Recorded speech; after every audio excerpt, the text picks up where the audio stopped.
नमस्कार, बहुत स्वागत आपका। मैं हूं आपके साथ सचिन पाटिल। आप देख रहे हैं आईएनएस 24/7 और वक्त है 5 के पंच का। और पहली खबर हम 5 के पंच में आपको बताएंगे प्रयागराज से जुड़ी हुई। प्रयागराज माघ मेला विवाद को लेकर शंकराचार्य अविमुक्तेश्वर आनंद सरकार पर तीखे हमले कर रहे हैं। वहीं दूसरी बड़ी खबर, छत्तीसगढ़ में जमीन की नई गाइडलाइन दरों का रास्ता साफ हो गया है। तीसरी बड़ी खबर छत्तीसगढ़ में स्वास्थ्य व्यवस्था से जुड़ी हुई है, जहां छत्तीसगढ़ के निजी अस्पताल एसोसिएशन की तरफ से आयुष्मान योजना के तहत इलाज नहीं करने की बात कही गई है। चौथी बड़ी खबर मध्य प्रदेश में ओबीसी आरक्षण से जुड़ी हुई है, जहां गुरुवार को सुनवाई टलने के बाद नेता प्रतिपक्ष उमंग सिंघार ने सोशल मीडिया एक्स पर पोस्ट कर सरकार पर निशाना साधा।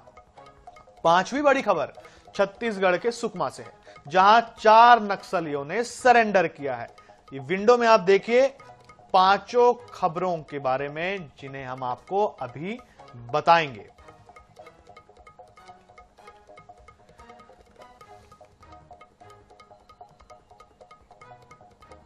पहली खबर, प्रयागराज माघ मेला प्रशासन और शंकराचार्य स्वामी अविमुक्तेश्वरानंद के बीच विवाद थम नहीं रहा है। मेला छोड़ने के बाद शंकराचार्य सरकार पर तीखे हमले कर रहे हैं। उन्होंने शुक्रवार को वाराणसी में कहा, मुझसे शंकराचार्य होने का प्रमाण पत्र तक मांगा गया, मैंने वो दे दिया। अब उनको अपने हिंदू होने का प्रमाण देना चाहिए। अविमुक्तेश्वरानंद ने कहा, हम आपको 40 दिन का समय दे रहे हैं, इन दिनों में आप अपने गौभक्त होने का प्रमाण दीजिए। उन्होंने आगे कहा कि भारत से होने वाले कुल गौमांस निर्यात का 40% से अधिक हिस्सा सिर्फ उत्तर प्रदेश से होता है। लगभग आधा निर्यात यूपी से हो रहा है, इसलिए तत्काल उत्तर प्रदेश से गौमांस का निर्यात रोका जाना चाहिए। तो ये जो टसल है प्रशासन और स्वामी अविमुक्तेश्वरानंद के बीच का, ये जो टसल है वो कम नहीं हो रहा है बल्कि बढ़ रहा है। वो चले गए थे, ऐसा लग रहा था कि भाई वो चलेगा और ये मामला पूरा का पूरा शांत हो गया, लेकिन अब बात जो है वो बिगड़ गई है। अब उन्होंने उनसे अब प्रमाण मांग लिया है, जिन्होंने उनसे शंकराचार्य होने का प्रमाण मांगा था।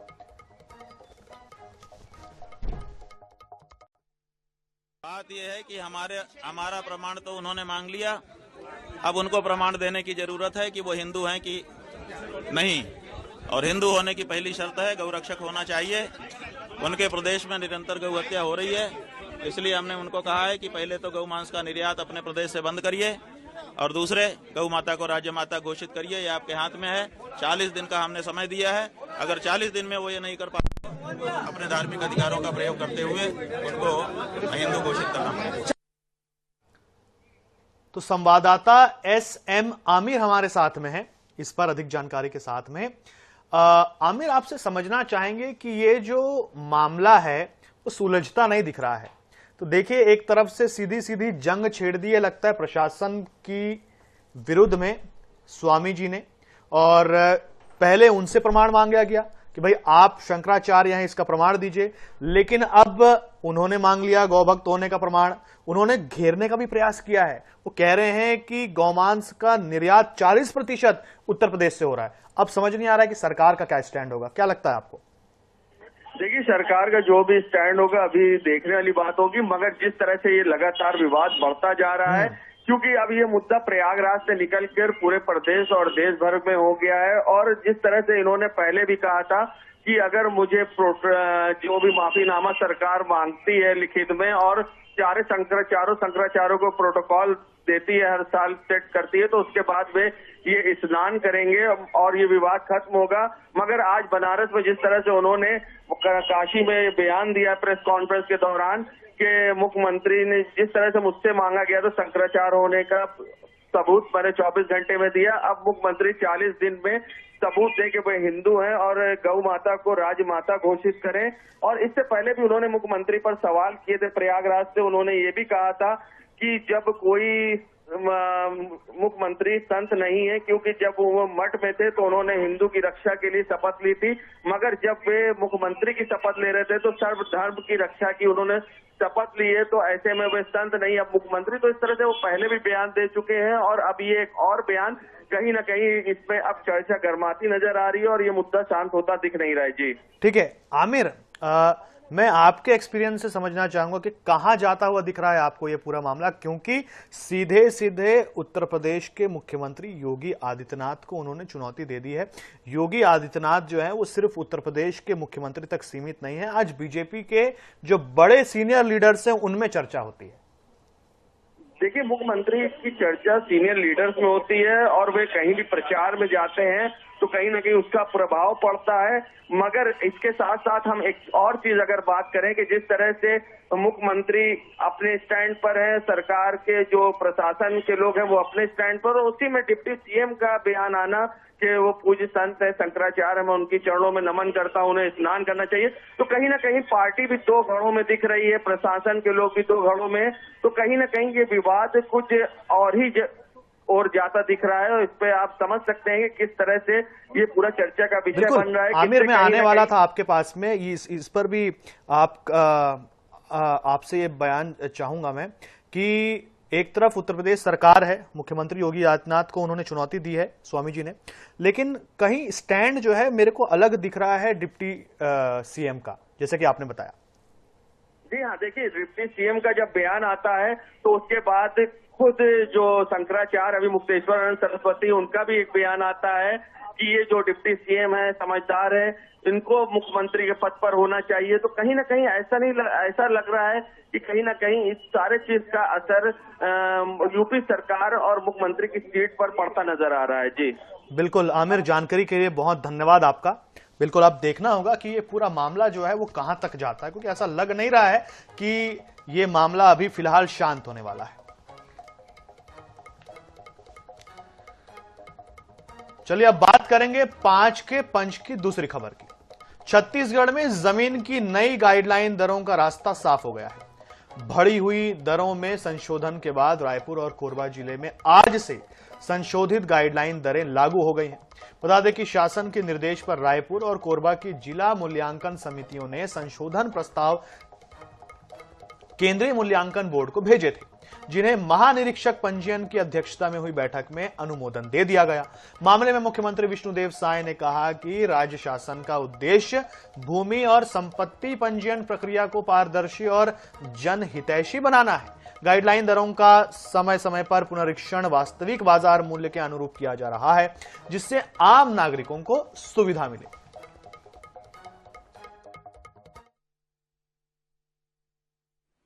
एक सकारात्मक पहल है। नई गाइडलाइन जारी होने के बाद कुछ विषय आए थे कि ये दिक्कतें हैं। सरकार ने बड़ा मन दिखाते हुए जनता के अपेक्षाओं को ध्यान में रखते हुए कहा था कि आप अपने सुझाव दें, उस पर विचार करके निर्णय करेंगे। तो निश्चित रूप से ये जनता के हितों को ध्यान में रखकर जनहितैषी सरकार का एक बड़ा निर्णय है। तो आपने उप मुख्यमंत्री अरुण साव को सुना, और वाकई इससे लोगों को लाभ तो होगा। विशेष संवाददाता गौरव शर्मा हमारे साथ में है, अधिक जानकारी के साथ में उनसे बात कर लेते हैं, जान लेते हैं। गौरव, ये तो ठीक है कि इससे लोगों को राहत तो मिलेगी, जमीनों की जो रेट्स है वो बहुत ज्यादा है, खास करके रायपुर में तो लगातार राजधानी होने की वजह से आसमान छू रहे हैं रेट्स। आपसे जानना चाहूंगा कि ग्राउंड पर कितना फायदा होने वाला है लोगों को। जमीनों की गाइडलाइन दर जो है वो लागू कर दी गई है। रायपुर और कोरबा में दरें लागू की गई है। इसके लिए केंद्रीय मूल्यांकन बोर्ड ने स्वीकृति दे दी है। जिला मूल्यांकन बोर्ड से प्रस्ताव आए थे। धरातल की अगर बात की जाए तो इसमें युक्तियुक्तकरण भी किया गया। कई स्थानों पर जो कलेक्टर गाइडलाइन रेट है वो जमीनों की बाजार मूल्य से अधिक है। तो कुल मिलाकर युक्तियुक्तकरण जो है वो किया गया कि किस तरह से जमीनों के वास्तविक मूल्य और कलेक्टर गाइडलाइन मूल्य में बहुत अधिक अंतर न रहे।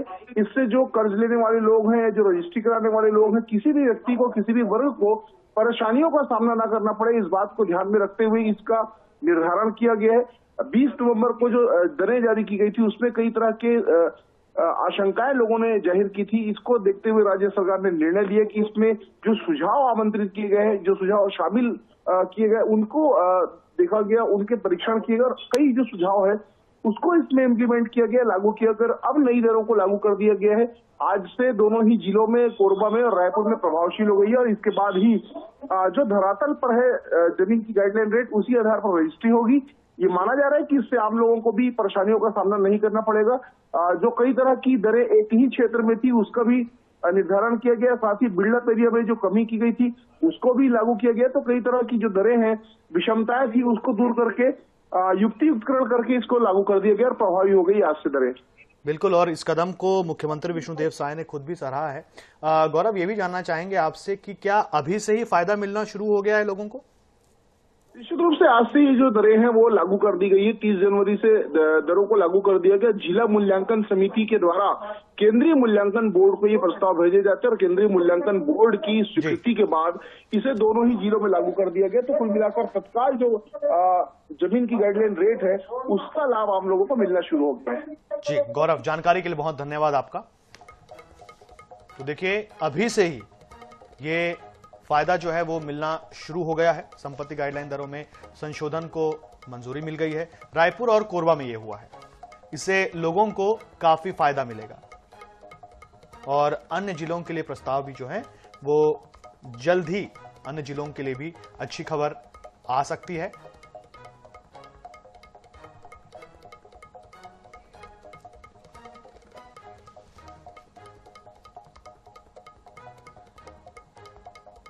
चलिए अब बढ़ेंगे तीसरी खबर।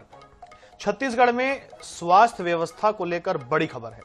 बताया जा रहा है कि छत्तीसगढ़ के निजी अस्पताल एसोसिएशन की तरफ से सरकार को यह अल्टीमेटम दिया गया है कि आयुष्मान भारत योजना के तहत उनका 1500 करोड़ रुपए का फंड अटका हुआ है, जिसे जल्द से जल्द जारी किया जाए। अगर भुगतान 31 जनवरी तक नहीं होता है तो फिर 1 फरवरी से आयुष्मान योजना के तहत इलाज नहीं होगा। बता दें कि इस योजना की शुरुआत छत्तीसगढ़ के दंतेवाड़ा जिले से हुई थी, लेकिन योजना का भुगतान अटकने से मरीजों को परेशानियां हो सकती है। खास बात यह है कि आयुष्मान योजना का लाभ सबसे ज्यादा ग्रामीणों को मिलता है। ऐसे में ग्रामीण लोग इसी कार्ड के आधार पर प्राइवेट अस्पतालों में इलाज कराते हैं, लेकिन योजना का पैसा अटकने से दिक्कत हो सकती है। सवाल यह भी है कि अगर 1 फरवरी से आयुष्मान योजना के तहत मरीजों का इलाज निजी अस्पतालों में बंद होता है तो इससे स्वास्थ्य सुविधाएं चरमरा सकती हैं, क्योंकि सरकारी अस्पतालों में सुविधाओं का अभाव है और लाखों परिवारों का इलाज आयुष्मान योजना के तहत होता है। ऐसे में उनके पास विकल्प नहीं होंगे। ऐसे में सबकी नजरें फिलहाल स्वास्थ्य विभाग की तरफ ही लगी हुई हैं।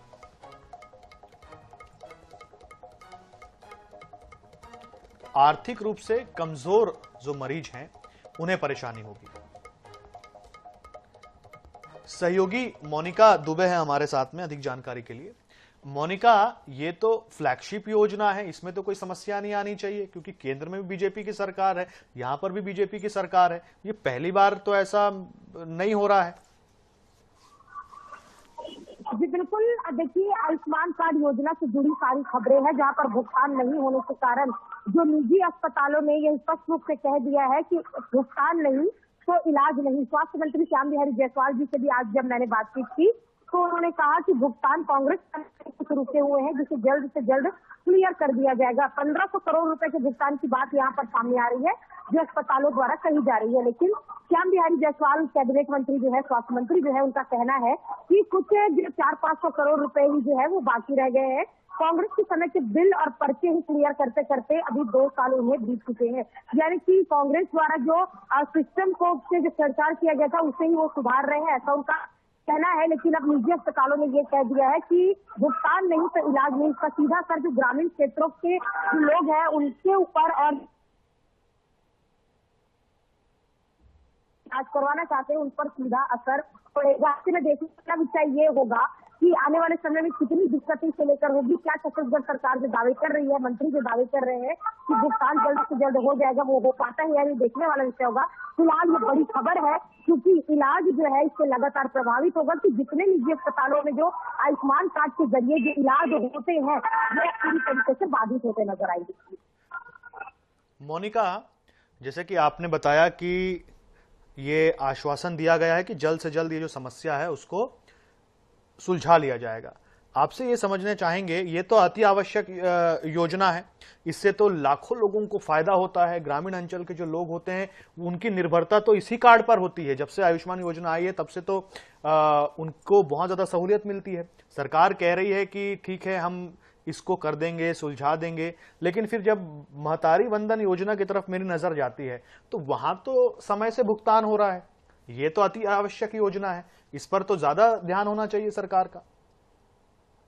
जी बिल्कुल। देखिए, मैं आपको यहाँ पर ये भी बताना चाहूंगी और स्पष्ट भी कि महतारी वंदन के भी जो पैसे हैं उसका पर नहीं हो रहा है, यानी कि को लेकर भी संशय की जो स्थिति है वो बनी हुई है। कई जगहों पर महतारी वंदन योजना के तहत भी जो लोगों के नाम है वो काटे गए हैं, तो इससे ये कहना गलत होगा कि पूरी तरीके से महतारी वंदन योजना का जो लाभ है वो महतारियों को मिल रहा है, क्योंकि लगातार है कि महतारी वंदन में भी कई प्रकार की समस्या आ रही है। और अब बात रही आयुष्मान कार्ड की, तो जितने सरकारी दस्तावेज पहले तो दावे करके बना दिए जाते हैं, लेकिन जमीन पर वो दावे तब खोखले नजर आते हैं जिसमें तमाम तरीके की दिक्कत और परेशानियां होती है। यानी कि जो विभागीय लोग हैं, विभागीय अधिकारी हैं, जनता से सीधे संपर्क करने में, जनता से सीधे संबंध स्थापित करने में योजनाओं के माध्यम से विफल नजर आते हैं, क्योंकि योजनाएं चालू तो धड़ल्ले से की जाती है लेकिन बंद भी तब हो जाती है जब इस पर ध्यान नहीं दिया जाता है। फिलहाल आयुष्मान कार्ड को लेकर जो चीजें हैं वो स्पष्ट नहीं है। भुगतान कब तक होगा तो देखने वाला विषय होगा कि सरकार कब तक इसका जो पूरा भुगतान है वह निजी अस्पतालों को करती है। जी मोनिका, जानकारी के लिए बहुत धन्यवाद आपका। तो देखिए, अब ये देखने वाली बात होगी कि आयुष्मान योजना को लेकर ये जो समस्या उत्पन्न हुई है ये आखिर कब तक सुलझाई जाती है। चलिए चौथी खबर आपको बताते हैं। मध्य प्रदेश में एक बार फिर ओबीसी आरक्षण की सुनवाई टल गई। सरकार की ओर से किसी के भी कोर्ट में हाजिर नहीं होने के चलते सुनवाई टल गई। मध्य प्रदेश सरकार की ओर से कोई भी वकील कोर्ट में खड़ा नहीं हुआ। सरकार के इस रवैये पर सुप्रीम कोर्ट ने चिंता जताई है। दरअसल मध्य प्रदेश सरकार ने सॉलिसिटर जनरल के साथ 4 सीनियर एडवोकेट्स को हायर किया हुआ है। अब अगले हफ्ते बुधवार तक यानी कि 4 फरवरी के लिए सुनवाई टल गई। आज 6वें नंबर पर ओबीसी आरक्षण का केस लिस्टेड था। पिछले हफ्ते भी नंबर न आने के चलते सुनवाई नहीं हो पाई थी। पिछले बार भी प्रदेश सरकार की ओर से सुनवाई के लिए कोई पहल नहीं की गई थी। बता दें कि राज्य सरकार ने हाईकोर्ट से ओबीसी आरक्षण से जुड़े सभी प्रकरण सुप्रीम कोर्ट में ट्रांसफर करवा दिए थे। आरोप है कि 27% ओबीसी आरक्षण लागू करने के दबाव से बचने के लिए ऐसा किया गया है। सरकार भर्ती विज्ञापनों में ओबीसी को 27% आरक्षण देने की बात तो कर रही है, लेकिन नियमों के विरुद्ध 13% पद होल्ड किए जा रहे हैं। वहीं इस मामले को लेकर नेता प्रतिपक्ष उमंग सिंघार ने एक्स पर पोस्ट किया है। उन्होंने सुनवाई के लिए बार बार समय मांगने का सवाल उठाया। उन्होंने लिखा कि सरकार ओबीसी के अधिकारों पर गंभीरता से बात ही नहीं करना चाहती। ओबीसी वर्ग के साथ ये राजनीतिक धोखा है।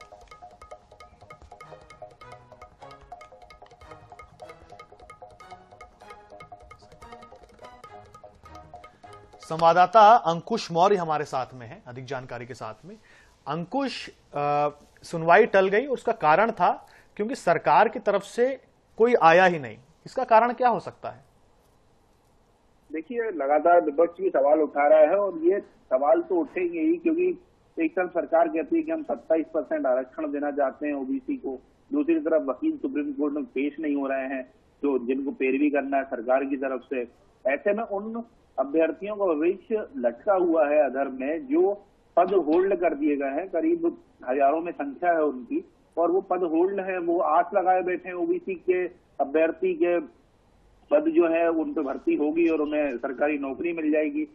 जैसे जैसे मामला आगे बढ़ रहा है, सुप्रीम कोर्ट फटकार भी लगा चुका है कि आप बार बार समय क्यों मांग रहे हैं, उस पर चर्चा होनी चाहिए। सारे मामले हाई कोर्ट से अब सुप्रीम कोर्ट ट्रांसफर हो गए। सुप्रीम कोर्ट में सुनवाई के लिए सरकार की तरफ से कोई पेश नहीं हो रहा, तो कहीं ना कहीं पेचीदा होता जा रहा है ओबीसी आरक्षण का मामला, और विपक्ष के पास भरपूर मौका मिल रहा है सरकार को घेरने का।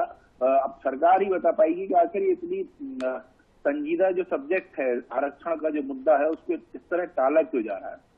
जी अंकुश, जानकारी के लिए बहुत धन्यवाद। और बिल्कुल ये तो आने वाला समय ही बताएगा कि आखिर सुनवाई टाली क्यों जा रही है। सरकार की तरफ से कोई पक्ष वहां पर क्यों नहीं जा रहा है, सरकार की तरफ से पक्ष क्यों नहीं रखा जा रहा है, ये तो समय की बात होगी।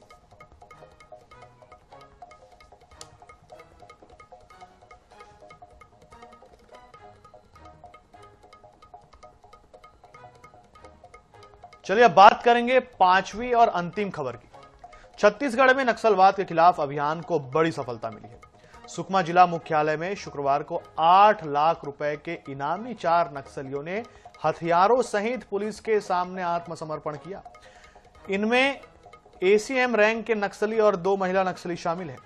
आत्मसमर्पित नक्सली गोलापल्ली, कोंटा और किस्टाराम क्षेत्र में सक्रिय थे, जिनके पास से एसएलआर, इंसास 303 और 315 राइफल और गोला बारूद बरामद हुआ।